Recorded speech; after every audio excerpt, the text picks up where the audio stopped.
به اسپوکن تیوتوریال در متد آورلودینگ در جاوا خوش آمدید.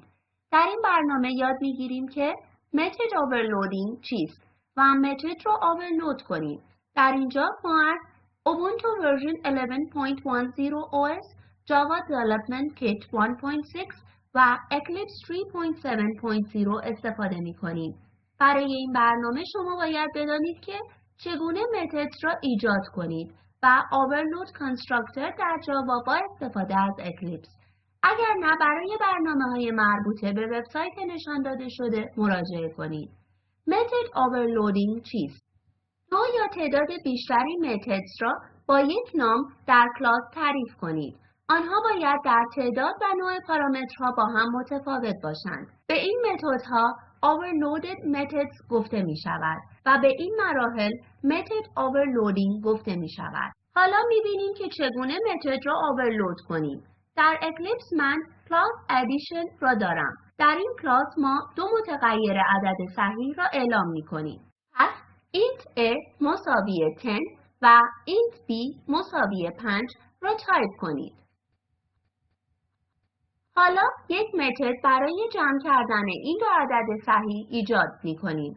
پس void add پرانتزها را تایپ کنید. بین آکولات system dot out dot println را تایپ کنید. بین پرانتز a plus b. پس این متد به ما جمع دو متغیر عدد صحیح را می دهد. حالا یک متد دیگر ایجاد می کنیم که دو پارامتر را می گیرد. پس void add two numbers را تایپ کنید. و بین پرانتز int num1 int num2. سپس بین آکولات system dot out dot println num1 plus num2 را تایپ کنید.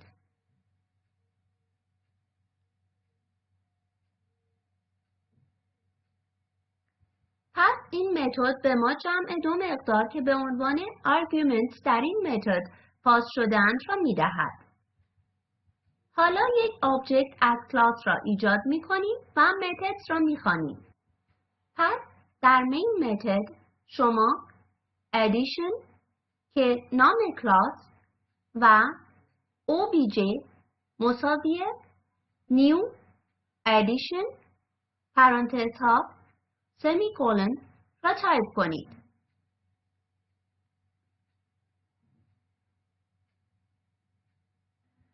سپس obj dot add و obj dot add two numbers و بین پرانتز ما دو آرگومنت را پاس می کنیم. فرض کنید ما مقدار floating point را پاس می کنیم.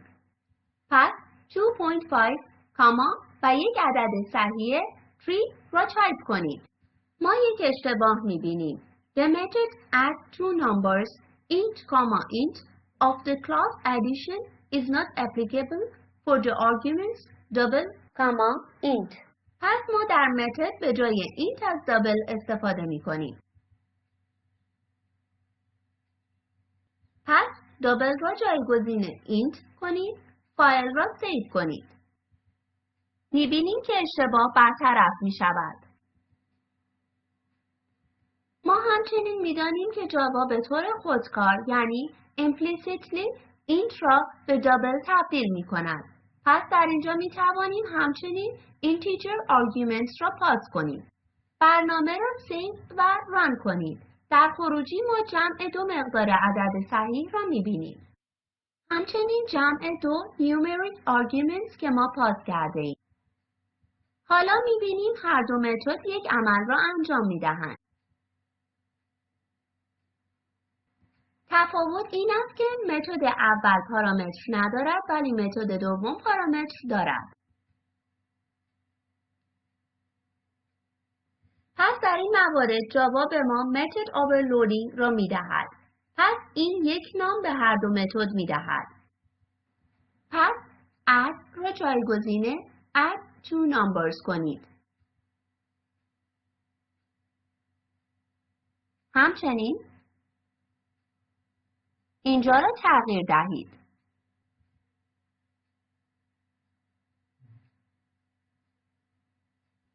ما یک متد دیگر با همین عملیات را تعریف می کنیم. پس void add را تایپ کنید. بین پرانتز int n1 int n2 int n3. پس ما سه پارامتر را داده ایم. سپس بین آکولات system.out.println بین پرانتز n1 به اضافه n2 به اضافه n3. پس این متد جمع سه عدد را می دهد. حالا این متد را می خوانیم. پس obj.add 1, 5, 4 را تایپ کنید. سیو و ران. در خروجی می بینیم که جمع سه عدد 10 می باشد. پس کامپایلر جاوا متد مناسب را طبق پارامترها آورلود می کند. این اعداد و نوع پارامترهایی که پاس می شوند را بررسی می کند. پس به عنوان برنامه نویس ما نباید در مورد نام متد نگران باشیم و همچنین در مورد نوع و تعداد آرگومنت که پاس می کنیم. ما همچنین یک متد دیگر که strings را اضافه می کند را ایجاد می کنیم. پس ما یک overload متد دیگر را ایجاد می کنیم. void add string s1, string s2 را تایپ کنید. بین کروشه system.out.println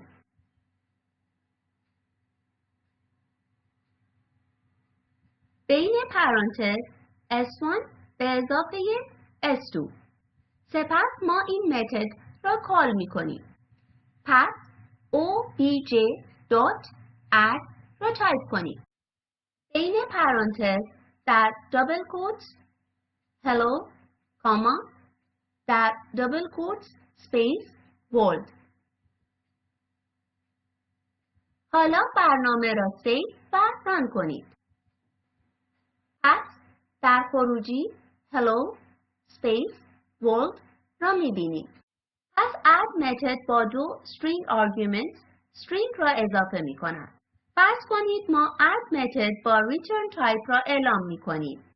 پس int add پرانتزها بدون پارامتر و آکولات را تایپ کنید. ما یک اشتباه می‌بینیم. Duplicate method add in type addition. چون ما از قبل method add را بدون پارامتر اعلام کرده ایم. پس به خاطر داشته باشید که برای overload کردن متد پارامترها باید متفاوت باشند. داشتن return types مختلف متد را overload نخواهد کرد. پس این مقدار را حذف کنید و فایل را سیو کنید. و این چگونگی method overloading در جاوا می باشد. پس در این برنامه این موارد را یاد گرفتیم. در مورد method overloading و overload method و مزایای method overloading. برای ارزیابی خود method subtract که اعداد را از هم کم می کند را ایجاد کنید، آن را overload کنید. برای دانستن بیشتر Spoken Tutorial Project ویدیو را در لینک spoken-tutorial.org/whatisaspokentutorial ببینید. این خلاصه پروژه می باشد. اگر پهنای باند خوبی ندارید ابتدا دانلود و سپس مشاهده کنید. تیم این پروژه کارگاه آموزشی استفاده از Spoken Tutorial ارائه می‌دهد و به کسانی که آزمون آنلاین را قبول شوند گواهینامه می‌دهد برای جزئیات به contact@spoken-tutorial.org ایمیل بفرستید. Spoken Tutorial Project بخشی از پروژه Talk to a Teacher می باشد که تحت پشتیبانی National Mission on Education از طریق ICT توسط MHRD دولت هند می باشد. اطلاعات بیشتر در لینک spoken-tutorial.org/nmeict-intro موجود می باشد. ترجمه و صداگذاری شبنم اقبال با تشکر از شما.